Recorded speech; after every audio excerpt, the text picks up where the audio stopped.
Welcome back, mga kaaldab. Ito na naman po ang inyong lingkod, si Mr. Destiny. At magbibigay tayo ng pinakamainit na update po ngayon sa social media. Ito po yung update po sa bagong show na kumbaga gagawin nga po nila Mengay at ni Sanjo, mga kaaldab.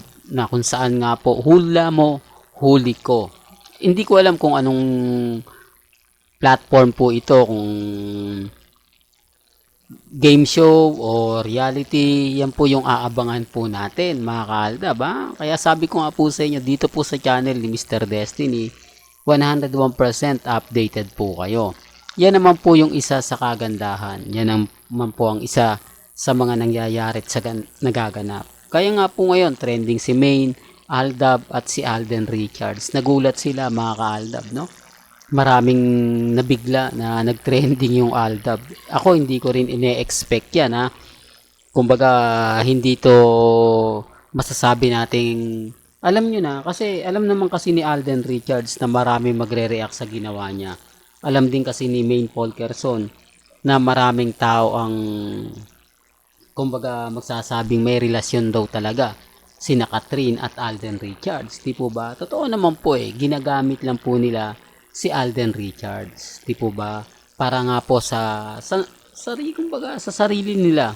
Yung taktika na po ito ng GMA Kaya nga po sinasabi ko lang po ito, nagagalit na sila, nahiinis na sila dahil pinapaasa ko pa raw po yung mga mamis, mga titas na wala naman daw dapat asahan pa dahil kitang-kita naman daw po. Sabi ko naman, di naman po ako namimilit Di po ba? Ako po yung tipo na okay lang. Real talk, okay lang dahil alam ko naman yung totoo Alam ko naman po yung mga nangyayari po sa loob ng social media. Kasi kung titignan nyo naman po si Alden, di po ba? Hindi naman po siya yung nagbababad. Napakaraming mga photos, siyempre, focus sila kay Alden, focus sila sa mga nangyayari. Gaya nga po ng mga sinasabi ko, gaya nga po ng mga pinapaliwanag ko. Pero okay lang po yun. Hindi po bang importante lang naman po sa akin, lalo na po ngayon na talagang napakaraming ganap, napakaraming update na mapapaisip ka. Pero gaya ng sinabi ko, may mga bagay-bagay nga po na relax lang po kayo. Maging kampante, maging matatag. Sa dami kasi ng mga nababasa natin, sa dami kasi ng mga nakikita at napapanood natin. Yung iba na lang po, o bahala na lang po yung iba mag-react, bahala na lang po yung iba magkomento. Sa ngayon, masaya po ako kasi ginulat nga po talaga tayo. Hindi ko talaga ine-expect na magte-trending po tayo, no? Sasabay po yung Aldab, di po ba? Sa dami ng mga pinapakita po grabe mga kaaldab sa mga post sa akin, yung sa kaganapan nila Catherine, mag-move on na raw po tayo, o ako, tanggapin ko na raw po yung katotohanan, magpalit na raw po ako ng content, gawin ko na nga po raw sakat din, kung ayaw ko daw po kay Congressman Arjo, cut din na lang daw po yung i-update natin, tapos magbigay na lang daw tayo ng mga kaganapan kay Mengay, dadami pa raw po yung followers natin, dadami pa raw po yung susuporta sa akin. Remind ko lang po, kung yun lang naman po yung gagawin ko, dapat umpisa pa lang po. Dapat nung kasagsagan pa lang po ng Armain, nung kasagsagan lang po ng kasalan ni Mengay at ni Congressman Arjo. Totoo to mga kaaldab, kung gugustuhin ko lang. Pero bago nga po pala natin ituloy itong napakagandang update natin, kung bago ka lang sa channel na to at isa kang true-blooded Aldab Nation na nagmamahal kina Mengay at Tisoy, tama po ang channel na pinuntahan mo, kaya consider na po kitang bagong subscriber. At huwag mong kalimutang i-share ang mga video po natin sa mga mami, sa mga titas at sa mga senior. Sa totoo lang po mga kaaldab, kung balik ko lang kung gugustuhin ko, madali lang. Di po ba? Gaya na sinabi ko, ang daming mga update ngayon na mga blind item. Ang daming mga kaganapan ngayon na talagang papuputukin natin. Di po ba? Kasi ang ginagawa naman po nila Ogie Diaz, nila Christy Fermin, pinapainit muna nila Pag mainit na sa kanila, ibabalita. Tayo, Kumbaga habang pinag-uusapan pa lang po ipopost na natin. Di po ba? Pagsasama-samahin na natin yung mga nakakalap nating impormasyon at bahala na po kayo humusga. Di po ba? Lalo na nga po yung mga trending, lalo na nga po yung mga pinag-uusapan. O, di po ba? Nagets nyo na yung ibig kong sabihin o yung po pinupunto ko? Kaya lang hindi po eh. Kumbaga aldab po kasi talaga ako since 2015 pa. Di po ba? Kaya sabi ko nga po sa inyo, relax lang po kayo. Maging kampante. Ako hindi ako yung tipong hindi tayo magpapa-apekto. Lalo na nga po ngayon na talagang napakarami po na mga nagtatanong.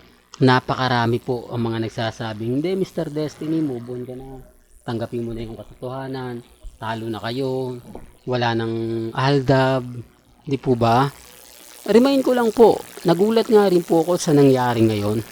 Nagulat nga rin po ako na mas marami pa rin po ang sumisimpatya at nagmamahal kila Mengay at kay Alden. Sa ngayon, masaya po ako dahil kahit po ang pagboboykot ng Aldab Nation nagtitrending pa rin.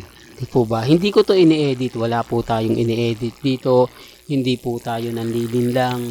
Base po ito mismo sa social media, base rin po ito sa mga nakakalap natin impormasyon. Gaya nga po ng mga pinapaliwanag ko at sinasabi ko, si Alden Richards talagang gagamitin at gagamitin po nila. Biruin nyo, walang artista nga po ngayon na putok sa GMA Kapuso. Ganon din sa ABS-CBN, maliban lang po sa birthday ni Catherine na talagang pinagpipiestahan, na talagang pinag-uusapan. Nawala na nga po yung may mga issue natabunan na. Ang issue ngayon, itong ginagawa ni Alden. Totoo naman po lahat naman po ng mga katrabaho ni Alden, binibigyan niya ng magandang sorpresa. Di po ba? Kamakailan nga lang po, di po ba si Sharon Cuneta? Tapos ganun din si Julia Montes. At ganun din naman po si Heaven Paraleo. Kaya anong mali? Di po ba? Anong mali sa ginawa ni Alden? Ginawan lang nila ng issue. Di po ba? Yung mga post yung ginawa ni Alden, may mga meaning na sa kanila, may mga pinakalat na sila, may mga bagay-bagay na ginagawa nila, etc. Kaya nga po ako mga kaaldab, napapaisip na lang. Nagtataka na lang ako mga kaaldab dahil hindi natin talaga alam ang buong istorya. Hindi natin alam ang buong kwento. Basta ang importante lang naman po yung mga update na talagang kumbaga yung tipong mga kalab, sabi ko nga po sa inyo, may mga bagay-bagay po na relax lang po kayo, kampante lang po kayo. Sa ngayon, masaya po si Mr. Destiny dahil nagparamdam tayo kumbaga tinulungan nyo po ako, sinusuportahan nyo kahit hindi naman po sa mga update natin yung pagiging trending po natin, malaking tulong na po yan. Malaking bagay na po yan para magparamdam, para iparamdam sa mga nangyayari ngayon, sa mga nagaganap ngayon. Di po ba? At least tayo maraming update. Nagparamdam agad-agad. Sila, may post nga po ba si Maine Polkerson? May post nga po ba si Alden Richards na super sweet sila ni... Wala po. Galing lang po yan sa ibang tao. Galing lang po yan sa mga taong masasabi natin na gusto lang po tayong pabagsakin, gusto lang pong magalit ng Aldab Nation. Gaya ko po, pinapasahan ako ng maraming photos, maraming video na manahimik ka na Mr. Destiny dahil sa'yo. Maraming mga mamis, mga titas, mga senyor ang umaasa.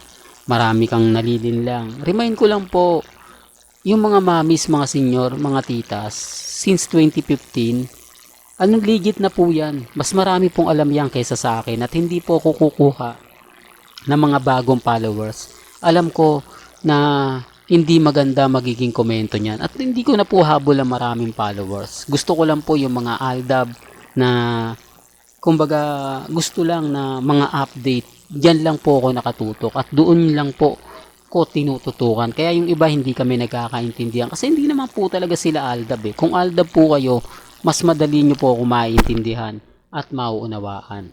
Well, hanggang dito na lang po ang ating latest updates. Kaya kung gusto nyo pa po ng pinaka-latest at sariwang update, abay tumutok lang po kayo dito po sa channel ni Mr. Destiny para updated po kayo sa mga bago at sa mga latest na i-upload po natin. maya-maya lang. Hanggang sa muli, salamat po sa panonood at pakikinig.